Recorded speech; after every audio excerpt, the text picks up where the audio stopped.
Hello and welcome to We're Not Wizards. My name's Richard and I shall be your host for today. Now this is a getting to know you show, and joining me tonight is Dan Alcantara, and he is from Dragori Games, and he is all the way across the other side of the world in Brazil, and he's come to, well, we're going to talk to him about his up-and-coming Kickstarter campaign, which is a couple of months away.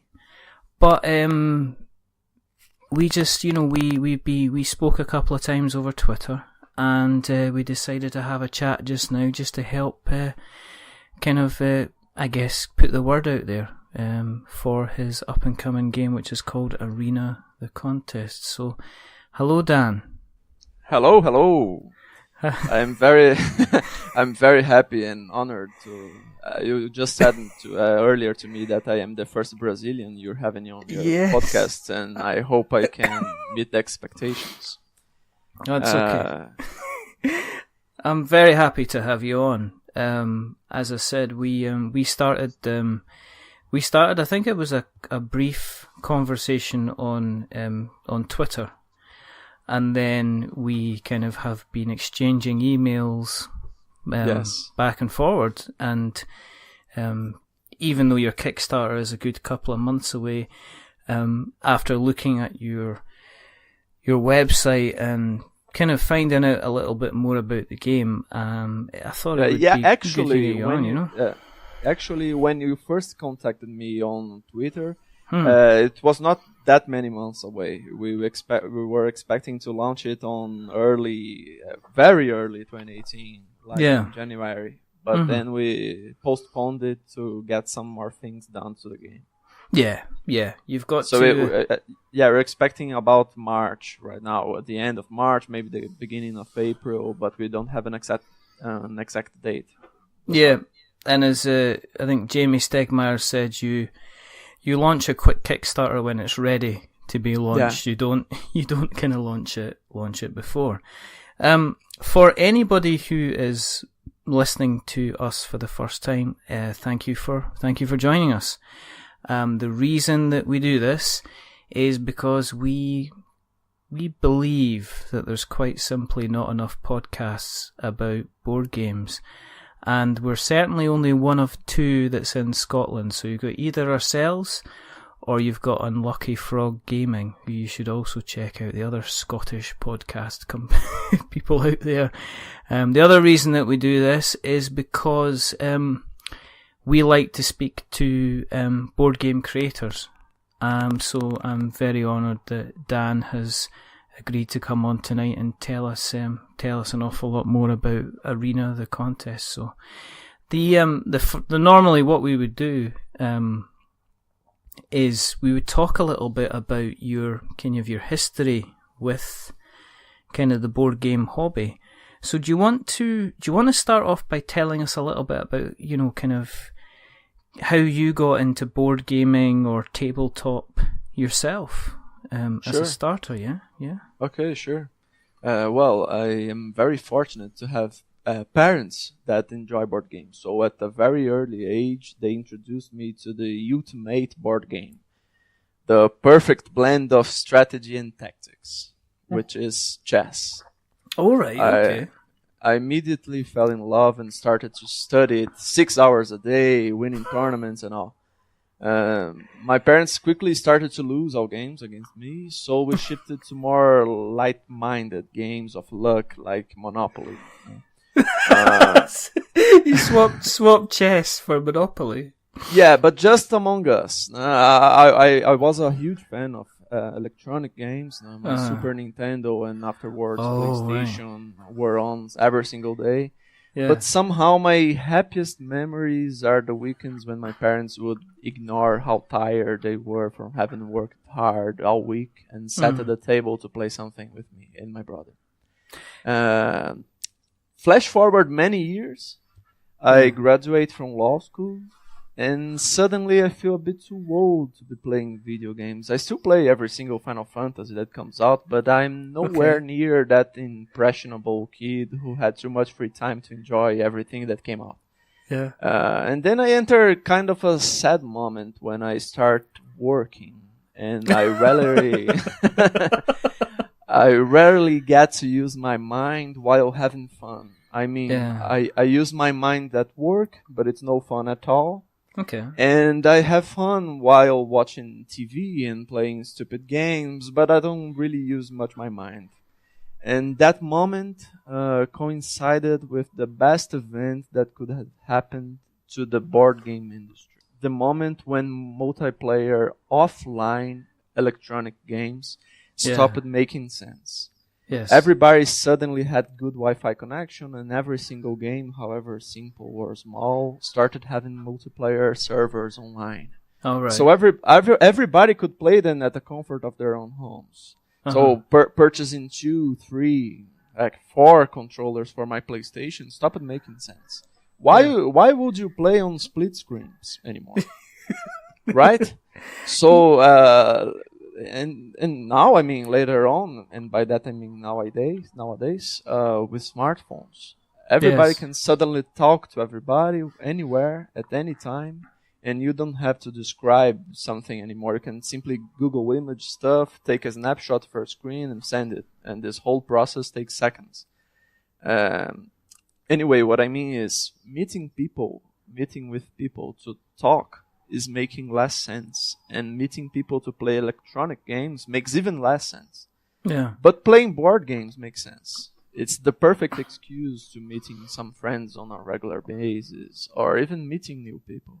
It's the perfect counter move to these driving forces of the information age that try to put distance between people. But to answer your question specifically, I guess you're sounding like a lost student, kind of graduate. This is your opening argument as to why we should be playing board games. I'm kind of, if I can jump back a little bit. Did you, with regards to the chess? Yeah. Did you do that quite seriously? Did you go into tournaments? Yes, I went to the club on my hometown. Yeah, and at the time we did have computers, but they weren't nearly as good as today as far as chess programs are concerned. Mm-hmm. But I went there. After school, I had lunch, and then I took some time to myself, like to take a nap. Mm-hmm. And then I went to the club, and then it was almost 4 p.m. and I stayed there until maybe 11 p.m. when my mother would pick me up. Then I would read books and solve puzzles, all the works. Did you do competitions? Did you go into local competitions against other? I mean, what level did you reach with the chess? Did you become quite well known? Were you quite high up, or? No, I was never much known. I used to win some couple of tournaments, but it was not something we separate here. Chess tournaments organized by the federation, and chess tournaments that are dedicated to school players. So I played with other students. Of other schools, other states. The farthest I got was state champion from my age. I don't remember actually what age I was. I think it was under 14, under 12. I don't remember, but it's something like that. And you were state champion? Yeah. And then I suddenly stopped playing. I don't know why. I think to dedicate myself to studying, so I could get to a good law school. Then I slowly drifted away from chess. To this day, I am a fan. To this day, I follow the news, and I purchase books and follow chess stuff online.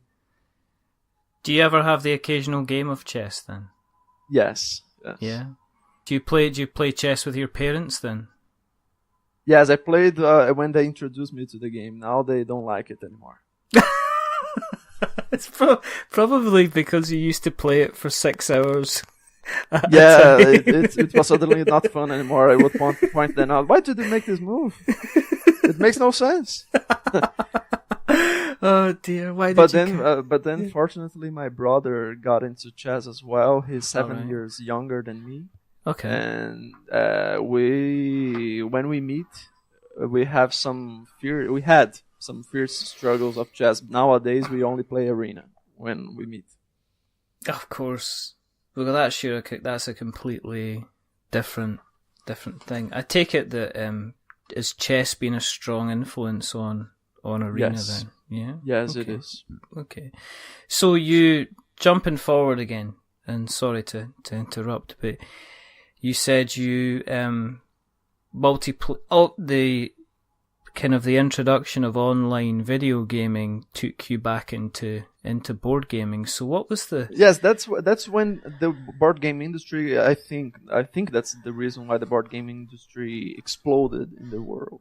Yeah. But my specific personal introduction to this modern age of board games, I think it happened much more recently than for most of you guys from the community I have been meeting on a daily basis.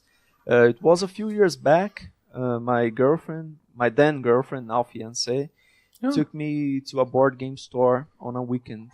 On this board game store, her brother and a friend of his were organizing a tournament of a board game they were developing. Uh-huh. And when I got there, man, it was insane. People shouting and laughing and having fun. Every single table was with a prototype version of the then Arena. The name was gonna be Arena, but then we added some more things to call it Arena the Contest. Mm-hmm. So I was a later introduction to the game. It was kind of made already, at least the PvP portion. We then later on added a cooperative mode, game mode, including an epic campaign, which we call kind of a legacy mode because it has a background story with tough decisions that you... Well, but anyway, we're talking about how I was introduced to board games, and that was the event. I can say that Arena the Contest has introduced me to the board game world, and since then I have been playing like a maniac. What? How many do you have? A lot of board games then? Have you? I have a few. I have to say I don't have that impressive shelfies we see on board game groups, but I have some. But on the other hand, I bet you've played all the games that you have because yes. You see people that say, "Look at my entire room full of board games," and it's like, well, have you played them all? And they're like, I've played 25% of all the games. You see that? No, but that is a very important topic because that's a very important thing I like to address when I talk about the development of Arena the Contest, because it is a philosophy that drove our entire creation process. All right. That is, my partners and I grew up in Brazil, a struggling country where the average yearly income is about $8,000 yearly, average. That makes us appreciate the real value of things. An accessible and infinitely replayable game like chess was invaluable in my childhood. And that is a motto to our company, making games for tables, not shelves. I'm always impressed with these shelfie pictures I see online. Some people are intense players, and they actually get everything into their tables. But I have already read some curious statements, like one guy who said he played less than, you said 25% of the games on his shelves, and another one who says he considers a board game valuable or at least worth his money when it gets 10 hours of gameplay. 10. Yes. Yeah. Well, let me just take this moment now and clearly state this right here, right now.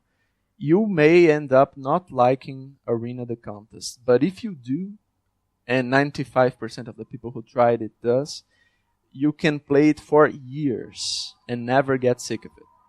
This is truly an infinitely replayable game with a ton of different experience, and not 1 cent you spend on it is gonna go to waste. That was something we had very clearly in our minds as we were developing the game. We wanted to make something that would last and would feel valuable. Mm-hmm. So how was Arena the Contest? Was that already like a formed game? I mean, when you came in, what part were you playing in actually the development of the game? What's your role within Dragori Games just now? Yeah, I started kind of like a playtester for the PvP version. It was immensely different than it is today. And then I made several contributions, especially on the cooperative version of the game, because as a writer I got to develop the entire story behind the cooperative mode. And I also took a very important part in developing the world in which Arena is set. We have created an entire rich world. We call it Tanaris. And this is the world where the game is developed. We have a world map. You can check on it when you're going to play the journey of the epic campaign. And I think that my background on law actually helped a lot on developing the rules and making the logical connections between hypotheses and consequences. So I helped perfect and change a lot of the player versus player game mode. Mm-hmm. And I had a crucial part in player versus environment or cooperative mode, which is basically a dungeon crawler with a story. Okay. You can also play cooperative mode. We were very aware of people that like to get into the action fast. So cooperative mode, you can play it in any particular sequence you like, without following the background story. You can select a mission on the map, and then you have the primary objective and side objectives that go from defending a temple for 6 rounds against an invasion, to escorting a VIP, to simply defeating the boss. But we also have this other separate game mode within cooperative mode, which is following a background story in which you take tough decisions, and you have a branching story with several endings. And I think that is the part of the game in which I had most participation. So the mechanics behind it, is it a kind of like a multifaceted kind of dungeon crawler? Because looking through the website, you've got some beautiful looking miniatures. I think one of the reasons I said I have to speak to you and have to get you on the show and we have to have this conversation was because the art, the strength of the artwork, the way the miniatures look, the entire presentation of the game is stunning to me. A lot of people, I guess, that are a fan of board games are very much into the visual side of things. But yes, art is king, they say. Yeah, but I mean, what if when they've got the box?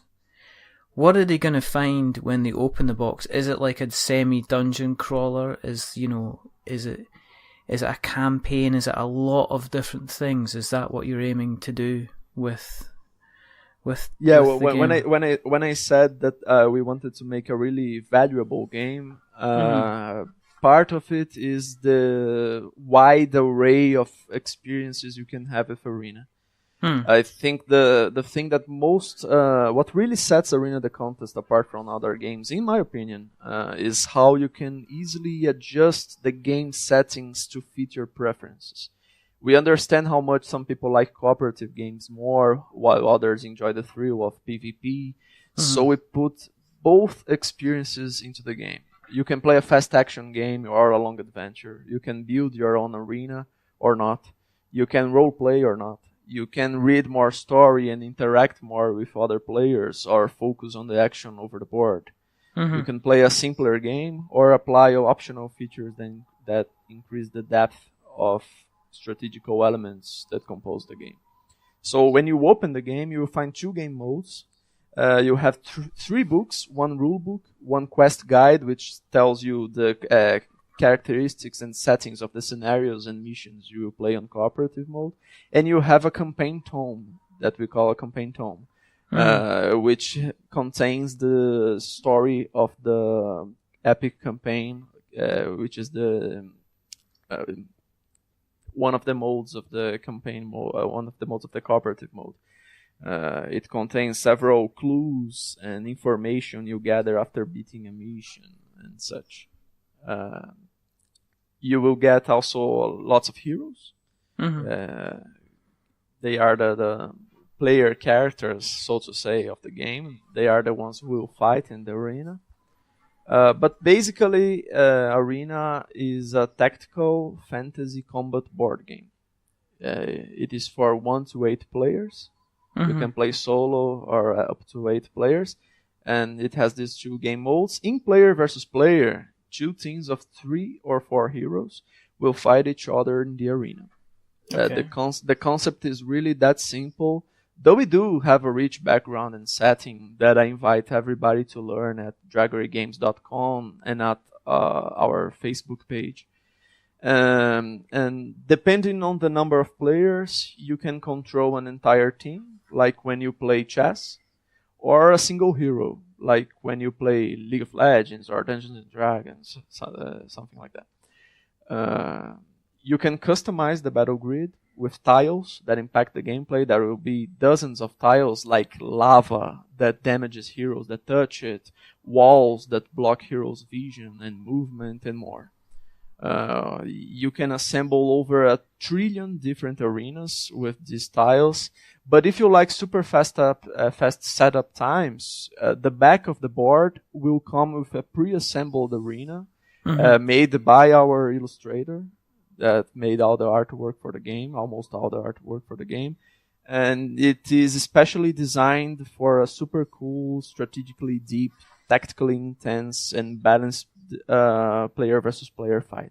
The miniatures are the heroes now. Each performs a specific combat role. Combat roles determine the hero's stats and passive power, but even within a combat role, the heroes who represent it are vastly different, because each hero has 4 different attacks, and every single one of them is unique in the game. That means you can have thousands of different compositions and combos and counter picks and strategies to explore, even before the match even starts. And this is only on the PvP game mode. Cooperative mode, it is a bit different in the sense that you assemble a single team of 4 heroes, and they will face automated enemies on specific scenarios with unique objectives that range from, well, I already said, right, escorting a VIP, rescuing prisoners who are being held hostage by orcs in a citadel. So it will keep coming back to the table. So that's important. I mean, you've said again and again that you want a game that provides value to people. Yeah. In terms of the artwork, the artists that you have involved in the game, are they remote to you, or are they somebody that's actually sitting in on the game and helping with the design? Because it's interesting that have they had some say in the type of characters that you're going to be bringing into the game as well? Because I'm just looking at the gallery of heroes and foes that you have, and you're looking at people. You've got a large number of kind of a whole diverse kind of range of characters. Everything from Azimor the Red Dragon to just things like the Sentinels, to the actual main heroes kind of thing.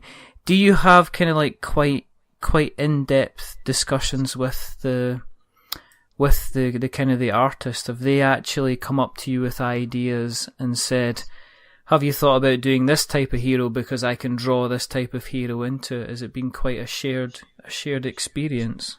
Yes, that is, I think, one of the coolest, at least for me, because I have this background on fantasy and writing.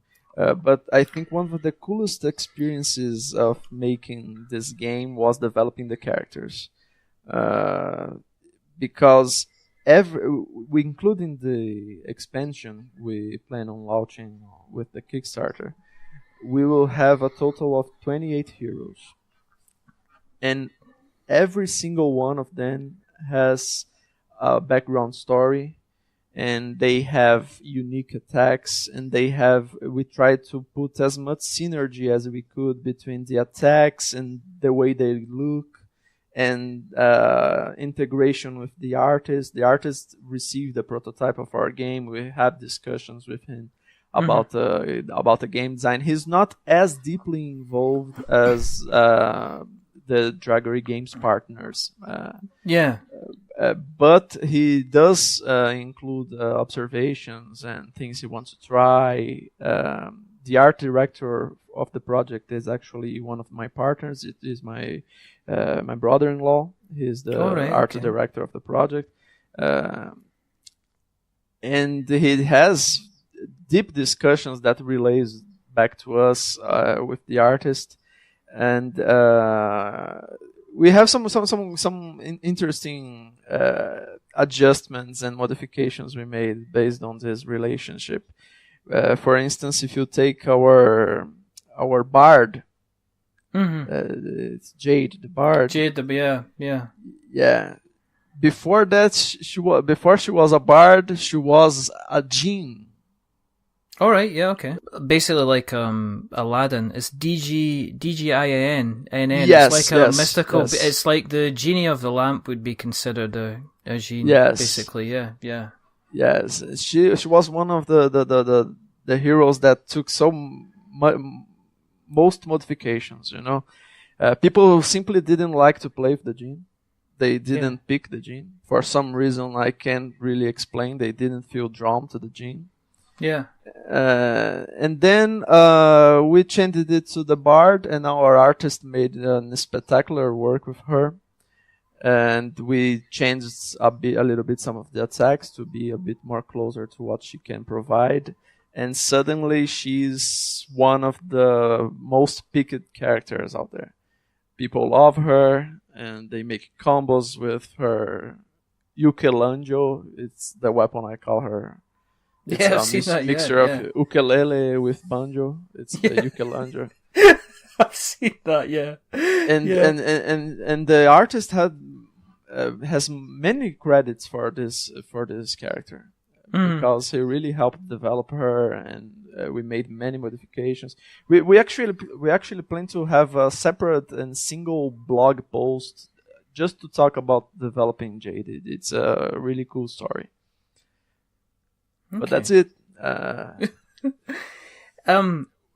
We are really. I'm really actually personally excited about gradually disclosing a bit more of the history and stories behind each character, because every hero is really unique. None of them is there just to fill up space, you know. Yeah. I mean, is it because when you're writing kind of like fantasy characters, it's very, very easy to fall in the trap of having this is the angry warrior who's misunderstood because he's had a dark past, or, this is the strong woman who, goes around fighting men kind of thing. So it's very easy to kind of fall into that trap. We fell into some of these stereotypical characters. We didn't manage to altogether escape from it, but we have some interesting, original, unique perspectives on some of the characters, and everybody is invited to go and check them out. For instance, one of my we also make play tests about the stories. It's not play tests; it's like reading tests. And one of the things that people most enjoyed, for instance, was knowing that our Minotaur. Is that how you say in English? Minotaur. Yeah. He's one of the most intelligent. He's actually one of the most intelligent heroes in our pool. All right, okay. And he's he's the master of arms, and he is polite and educated and verboragic, and it was a nice surprise for people to see that. Because then you've got people like, say, Zani, the fire sorcerer, who he just looks like he'd kick your butt. Basically, he doesn't look happy. And he's a mean character. He looks really, really kind of like he's just had a bad day, and then somebody has set fire to his hands. So he's not kind of happy at all. I mean, he has a flavor sentence that says, fire can warm, brighten, gather. I use it to blind, burn, destroy. He says like he's had a bad day in the office. He's maybe had that one extra bit of paperwork. And that reflects a bit of his history. He grew up in a village. It was the only village in the world where people could control fire, produce fire with their own hands. And they used that fire to gather people on bonfires and to illuminate the city and all, but Zanak couldn't produce fire, and that made him angry, and people cast him away, and he resented that. And when he discovered how to use his powers, he would put it up a notch, and instead of brighten, he would blind. Instead of warming, he would burn. So, I mean, how involved? I mean, you mentioned that you are doing a lot of writing. So is a lot of the backstory, is that coming from you? I mean, have you got other characters that you would like to bring in to the game yourself? Are you still very interested in doing a lot more kind of creative writing for the game? Yeah, it's tough to be able to develop good quality stories because it requires a severe amount of time, and there is just so much going on with the imminent launch of the game. But I have already written maybe 7 complete stories, a lot of other short stories from other heroes, and all of them already have their skeleton, their outlines made. And one thing that I find interesting is that their stories are not simply narrated as a third-person omniscient view, like you're used to. Their stories are told through a wide array of different instruments, like a piece of newspaper from one of the cities in the game, and a piece of the traveling journal, a diary that is found somewhere. There's even a forensic report in one of the stories from Hurik, our dwarf warrior. One part of his story is developed throughout a forensic report made before an arena fight. That is something I really like about the development of the stories, because it really brings another level of immersion to the game. Reading a newspaper from the world, and stuff like that.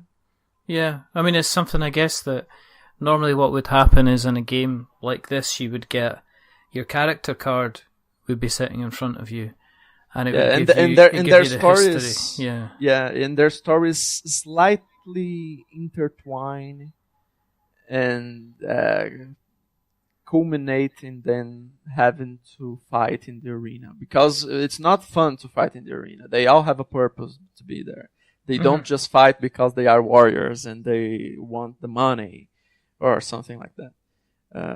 They all have a purpose for being there, and their stories slightly intertwined. So it's very interesting. I'm looking forward to when I get to be able to disclose their stories. I have already made the story of Neri, who is the elf. Yes. Hurik, the dwarf. Morlog, Katarina, the witch. Zanak, Juliet. Many of them already have. Thalia, the druid. Mm-hmm. Okay. Cedric Garion. They all have already their own stories, and they are some of them are already started to be published on DragoriGames.com, but I had to stop it for a while to get the game done. Okay, you've got miniatures in there, and they're computer graphic representations. Have you had any of the miniatures kind of made so you can see them, so you've had them in your hands yet, or is that a little while off? Yeah, we already made some prototypes of miniatures. Oh, right. We are going to disclose them soon. We're having some of them painted. Others will compose a full prototype that we'll send to reviewers so they can shoot videos and talk about the game on previews. Mm-hmm. Of course, they are not the same quality you can expect from the game box, because it is cost demanding. I don't know the right expression. No, yeah, yeah, it's expensive. Yeah, it's expensive to make the molds and be able to craft in the same quality of the manufacturer. But we are making some miniatures. We'll have a prototype done. It will not contain the 28 miniatures and heroes, but it will give people a good idea about how the game is played. I think we're gonna make all 12 of the core box, or maybe 8. I don't know. We're gonna have one representative of each combat role. That is for sure. Have you thought about using kind of standees as instead of having miniatures in the game to reduce the cost then? Yes, we have thought about that. We have tried playing with standees, but the experience is at really another level when you play with miniatures. Yeah. But we made about 50 envelopes. It's a version of the game you can play. You can put every component on an envelope, and we are going to send these envelopes to reviewers, bloggers, and people who want to try out the game. And these envelope versions that we call, they have standees instead of miniatures. Okay. They have a graphic representation of the renders of the miniature, so people can take a look and see how the final product is gonna turn out. But that's it. They're gonna play with standees. Okay. In terms of production of the game, are you hoping to get it kind of developed and manufactured in China? As seems to be the kind of the normal thing, yeah. Yes, that's the standard due to simply the cost. And then we plan on doing what people recommend. There are many very good sources online. If you're listening to us and you are an aspiring designer / publisher, there are many good sources, like on James Math's blog and Jamie Stegmeier's blog. The standard is to have it manufactured in China, and then according to demand to distribute it to fulfillment centers on Europe, USA, depending on demand on Australia even. With you guys being based in Brazil, how how welcoming have you found?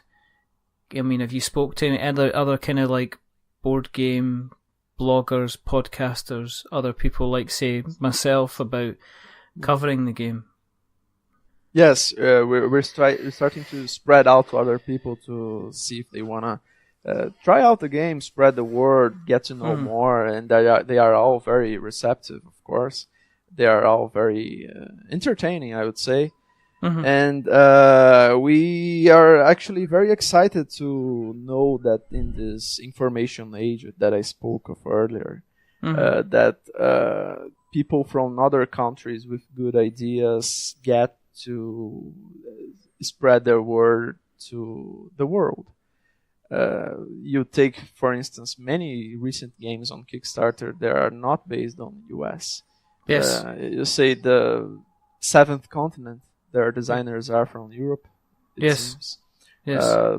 The guys from Mythic Games who made Mythic Battle Pantheon and most recently Joan of Arc, they are from France, if I'm not mistaken. Yes. So it's really stimulating to us to see that it is possible, and I'm still baffled to know that there is some random guy in Thailand who is excited about her game and wants to know more, you know. But I think, do you know what it is as well? Is that there are a lot of games being made in the UK. There are a lot of games in Kickstarter that are from America.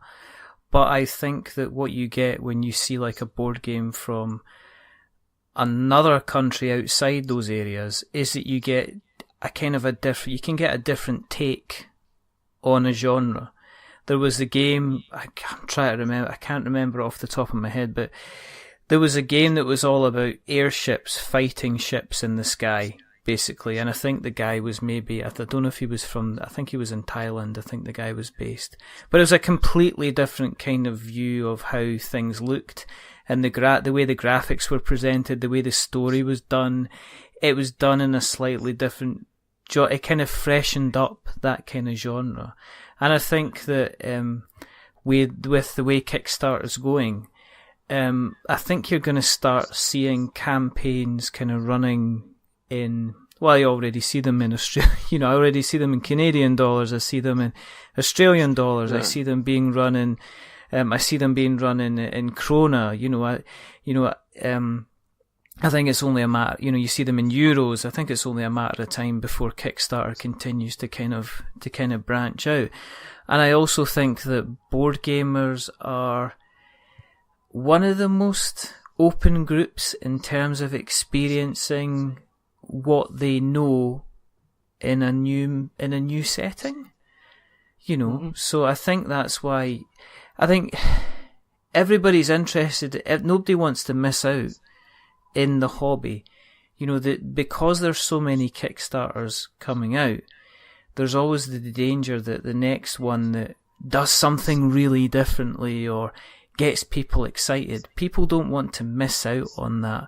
So that's why I think when someone like yourselves who are based in Brazil are approaching bloggers and are approaching YouTubers and game previewers and reviewers, you're probably less likely to get somebody kind of saying, I'm not interested in looking at your game because you guys are based in a completely different country kind of thing.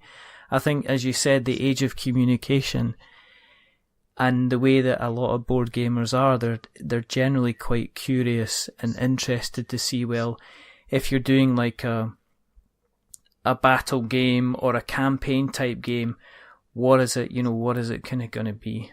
Like I stated earlier, also board gamers many board gamers play board games because it's the perfect excuse to meet a group of friends and to have fun and to meet new people. So they are always open to new ideas and things that are different, and about the diversity of approaches. It is undeniable that we have some cultural appropriations, influences that many people don't really get to see, because how many games they know that were designed by guys who were born and raised in Brazil? you know. I know, but I know. Yeah, and it's interesting to see. Many times I had this experience in watching foreign movies. I know USA, Hollywood, has these great productions with incredible budgets, and they are spectacular productions. But sometimes you see a foreign movie like from, I don't know, Sweden or something, or Southern Asia, Yeah. and you really find it interesting how they approach the story, how they tell a tale in a different manner, how different their view and approach is to something. Mm-hmm. Mm-hmm. With you being where you are, and you saying that obviously salaries and things like that are a lot lower than what you would expect in, the USA or the UK. Has it been more of a strain to get the resources together, the financial resources together, to have the art kind of created, to get the prototypes developed and things like that? Has it been more of a kind of a team effort in pulling the kind of the money together? Yes, definitely. This is a huge problem because our currency is worth right now 3.3 times less than the US dollar. Right, okay. And even less than that if you count pounds or euro. Yeah. So it is really demanding, especially because one of the other things you said recently about people who are open to getting to know our game. A huge part of that is the quality of our production. We are doing everything as perfectly as we can. Yeah. We are very perfectionists. The three of us from the Dragori Games. Mm-hmm. And to make something like that, we still don't have the resources to simply produce the game, to simply distribute and manufacture it and make it. But we do have the resources to make quality prototypes and quality product. It is a product that is being developed for the last 6 years. So wow. There is some part being saved in each of these past 6 years. We reached out to friends and family to help us with that, and everybody has been awesome, especially after they try the game, because they know it's a good idea that mm-hmm. has a really extreme potential. And now that we are every single day seeing how the game is getting more and more ready and more finished, we're getting very excited and proud about what this game can become in the future. Mm-hmm. Excellent. So do you have you thought about then a price? Because you've got miniatures in the game, it sounds like you're going to have a lot of characters in the game. That says lots of characters suggest lots of cards, suggest lots of cardboard, suggest a decent sized box. So have you decided on kind of like a cost per box? I guess you're going, when you go to Kickstarter with this, have you thought about an actual price point for what you're looking at charging people for? Yeah, we have an idea. I wouldn't like to jump the... No, yeah. I don't know the expression in English, but to be ahead of myself and state some price point. But we are talking to many high-quality manufacturers like Panda, GM, and Longpack. And we are, since we recently made some adjustments to the game, we included more cards and we downsized a bit of the number of pages in the books, and we are deciding on some Kickstarter exclusives. So we are still working with the manufacturers to get to a final cost. Right. Okay. It will also depend a bit on how much we expect from people, so we can get the funding goal set right, and the funding goal will determine how much will be the price point range. Because if we produce more games, they will be cheaper, because we will dilute the price of the tooling. Yes. And the manufacturer will produce then at a lower price. So we're still getting things done, but it will be about the same thing you can expect from other games of the same quality and genre. Okay. Because you are, I mean, you're what Kickstarter was created for. I mean, you are the guys that have put some work in, have a really, really good idea, have put the time in, and now what you need people to step up with their money and put their money behind you to kind of make sure that this kind of, you're changing an idea into an actual kind of reality for this. Yeah, we really, besides the quality of the production, we really trust the mechanics. We really trust the over 1,000 play tests we have made in the past 6 years. We really trust that this game has a great future. So it's not as demanding on us personally when we have to spend a bit more money here and when we have to spend more time. Actually, the personal costing, time consuming from this game is enormous, but we do it gladly because we know people will enjoy it. We will have we have the potential to lay a new landmark in the board game industry of this game. Are there other I mean, this is when I appear ignorant, but are there a lot of other designer developers in Brazil who are developing their games, who are looking on you to see how you do? There are many aspiring designers. I think people with good ideas are out there everywhere, but like we discussed today, it is very demanding to do something over here. We have been approached by some people who even wanted us to, since we established the company in USA, we're gonna have a Kickstarter charged in US dollars. They even approached us wanting to try out their game so we can publish them as well and something like that. You know, there are crowdfunding platforms as well here in Brazil, but with a much more limited market. Because even though Brazil is giant, the board game industry here is still crawling. It's starting to grow every time more, but it's nowhere near in development as is in the US. But we have many cool people here with cool ideas. I think in the next, 15 years, 20 years, you're gonna hear much more about Brazil. Well, you're gonna be you're probably gonna be one of the guys that's gonna be in charge of that, if, you know. Yeah, the historical. Yeah, they'll be looking back, and this will be like, well, this is where you first heard.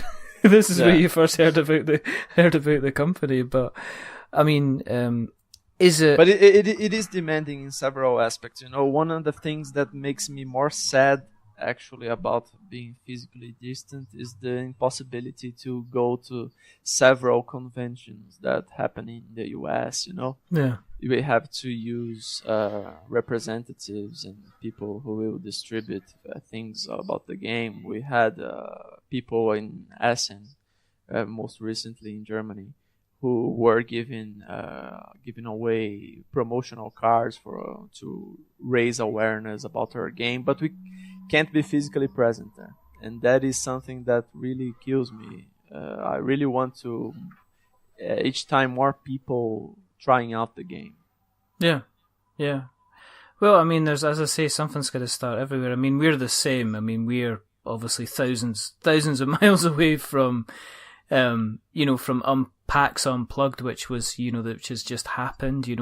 Essen itself is a little bit, it's closer, but it's still a trip. I mean, it's lucky there's quite a few kind of conventions within the UK, but I mean, obviously for ourselves being in Scotland, going to the Board Game Geek Con would be kind of like a dream. Well, maybe one day we'll meet up there, Dan. That would be great. that would be that would be great. That'd be the idea. We can't be everywhere at the same time, but it really is painful to me to know that many people are missing out on our game because we simply cannot be. At least if we could be in conventions all over the US, it would already make me really happy. But to circumvent that, we are currently talking to people from Tabletopia and Tabletop Simulator to see if we can get a good prototype version of our game there. And we will soon disclose more about that and more about the mechanics and how the game is played, also on Board Game Geek. So if there's anyone interested in listening, you can subscribe to our game there, and we will soon have more news. Excellent. Is there other games on the kind of the design table for yourselves? I mean, I take it you've got quite a few games that you would like to. I mean, is there other ones that you're kind of expanding on the kind of the Arena universe? Have you got other ideas? Do you have other ideas for a game that you'd like to kind of design and get to the table at all? That's funny because amongst us, my partners and I, we had to draw a line and say, no, we cannot develop this product any further, or we are not going to launch it. We had to pin the nail. I don't know if that's the right expression. I use many expressions that are born in Brazil. Yeah. But we had to set a line in which you said, okay, this product is finished. We cannot put any more things in it because this game will not get done. And we had a game with over 1,000 playtests. So if anything we produce right now will be at a less developed, with more chances to get in trouble, So anytime any of us comes with an idea, like, oh, I got a great idea, you have to check that out, look what we can do, we can put this, and we can have cards that do that, and we always answer to each other, okay, save it for Arena 2.0. Save it for an expansion. We can talk about that later after the Kickstarter launches. You can then pitch that idea to us again, and we can work on that. But the game is done. Please, the game is done. Excellent. But we have many ideas. I have many ideas concerning stories, and my partners have other great ideas regarding mechanics. One thing that I would say to aspiring designers out there is something that many people used to say to aspiring writers as well, which is murder your darlings. Sometimes you are so focused on how good you think your idea is that you have trouble recognizing that it could harm your overall product, your game. We had once one idea for a tile. It would be an altar. And this altar would give amazing powers, but you would have to use it carefully, and it would have many options of use, and you could step on it, and it would give you some power. But people simply did not understand it, did not like it, did not use it. But we liked that idea. Oh my God, it would be so great when people understand it. When people get to understand how this works, they will love it, but it simply does not work. So we had to take a humble approach and eliminate things on the game. So that's one thing I recognize many aspiring designers have. They overcomplicate their games because they have a great understanding about it, and they want to put their amazing complex ideas into it, and it simply makes the game not work as well as it could. Okay. So that's why we are done with putting more. We are focused 100% on launching Arena right now, but we have a vast list of new ideas for new games and developments within this own game, because one of the things that also makes Arena incredible, in my opinion, is the vast possibility for expansions and new ideas and new things coming, new tiles, new heroes, new stories. It can also grow. It can grow a lot. Excellent. If people want to find you on the internet webs, if they've listened tonight and they've thought, this is something that we want to keep an eye on, it's something that we want to be made aware of, it's something that we're even going to consider kind of backing when it comes out, where can we find you out there online? Well, our main community right now is on Facebook, facebook.com/arena the contest. Mm-hmm. We also have Instagram and Twitter pages, instagram.com/arena the contest, twitter.com/arena the contest, and soon we will start to disclose more about the mechanics. We'll talk more about the rules, ask for people's feedback on something we are still trying to adjust and tweak. And so if you also like to follow that part of the game, you can also subscribe to our game on Board Game Geek. It's still to this point in time, November 20th, we're talking right now, we are still not very developed in Board Game Geek, but we'll soon start to post more there, and you can see more things about the game there soon. So I would say simply follow us on Facebook, and subscribe to the game on Board Game Geek. But especially above all, we would ask you to sign up to Dragori Games mailing list.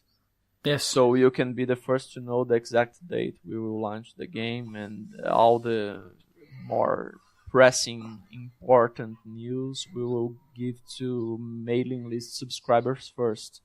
So you can simply type on your browser arena.st/mail, arena.st/mail, mail, and you can input your email there and subscribe to our mailing list. That would mean the world for us. It would be great. Well, we will make sure that all of the links are in the show notes, so that anybody that is interested, they can get direct links to kind of follow you that way. For ourselves, if you want to keep an eye on what we're doing, then you can go to Twitter and you'll find us on We're Not Wizards. You can go to Facebook, you can find us on, guess what, We're Not Wizards. You can go to YouTube and find us on, if you search for We're Not Wizards Tabletop Podcast, you'll find us there. We're on Instagram at We're Not Wizards.